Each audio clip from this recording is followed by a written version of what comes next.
Dr. Chow, at the Retina World Congress, you presented your talk on advances in illumination. Could you outline your presentation for us? Sure.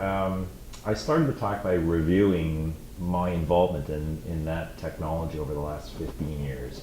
And so I spent the first 3-4 minutes going through the history of calculating the safety and the brightness of different light sources, and then taking people through the additive value of adding filters to a light source, which changes the color that we're looking at, and how does that affect our tissue visualization and our safety calculations.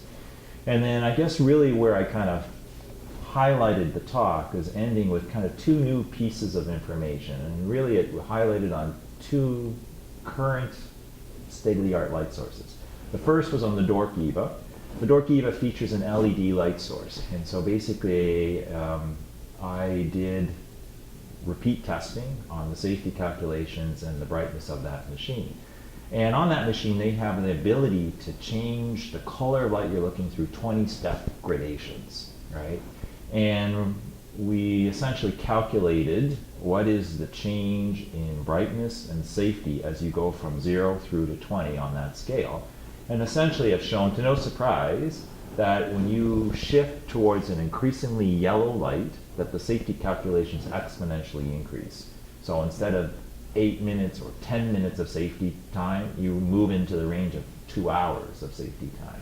So it's getting objective numbers to a subjective thought process, and that is to reassure surgeons that if you really want safety as you're peeling a membrane or you're doing a surgery where you're worrying about a risk of phototoxicity, you can shift into progressively yellow and exponentially increase your working time safely. So that was part 1 of kind of the Dork LED light source data.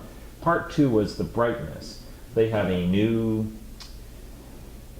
optimized LED light source that will be coming out shortly, and so that device I was able to test as well and compare it to the current light source. And the fallout there was really that the new light source that will be coming out shortly has about a 30% bump up in power capability. And although that may not translate into much of an issue in 23 gauge or 25 gauge, then 27 gauge right now, with the current LED light source they have roughly about 5 lumens of light, which is questionably enough. The new light source will bump that up 30% and provide an adequate amount of light to perform 27 gauge surgery well. So that's really where that will make a big difference.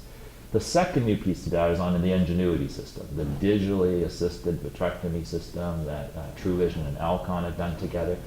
And the one comment from day 1 when these systems started to pop up around the world was surgeons who used it said that they didn't need as much light to perform surgery. So really they could use their light pipe in the eye and look at the TV screen and turn down the light on the light pipe, and because it was an HDR camera, high dynamic range camera, that camera was able to amplify the image on the TV screen and still provide an excellent quality image for you to look at on the TV screen, even though you were kept lowering the power levels on the light you were shining in the eye. So it's really a modulation by this camera system to allow us to keep cutting down the light levels. What no one has done is put numbers to the increase in the safety that's associated with that drop in light usage. So if you take a default 25 gauge light pipe on the Constellation and use it at 35%, which is the default setting, all right, that's roughly 6-7 lumens of light, and that safety working time basically can be increased by a factor of 5 by turning the light down to about 10%, which is what you hear a lot of surgeons say they can do with the Ingenuity system. So that was kind of the tangible new piece of data for the Ingenuity system, is that using that system at 10% rather than the default 35 will allow you to have 5 times the working safety time to perform surgery. It's amazing how the technology, especially in illumination, in the last 5 years, has been incredible. I know you've been following this for a long time, not only this, but other technologies that are in. Where do you see the future of illumination? I mean, this is incredible stuff. What's the next steps? Yeah, so I think I'm a huge advocate of where we're going with this digital viewing system. I think the digital viewing system opens up so many opportunities for altering the interface between what we're operating on and what we're looking at. And so because it's now on a TV screen, you now have the ability to add in software algorithms, which you heard earlier this morning as well. You have the ability to amplify, subtract, you can change gamma levels, color levels, black and white, red free. You can kind of move through a whole spectrum of stuff that you see on your TV, which you never play with, right? You've got 3-4 pages of options on your TV menu screens that most of us buy a TV, look at once, and never touch again. But as surgeons now moving into that domain, operating with the TV, now we have those 3-4 pages of options that we now have to kind of slowly work through and figure out, you know, if I'm peeling a membrane with no dye, what's the best ability for me to maximize my view in that situation?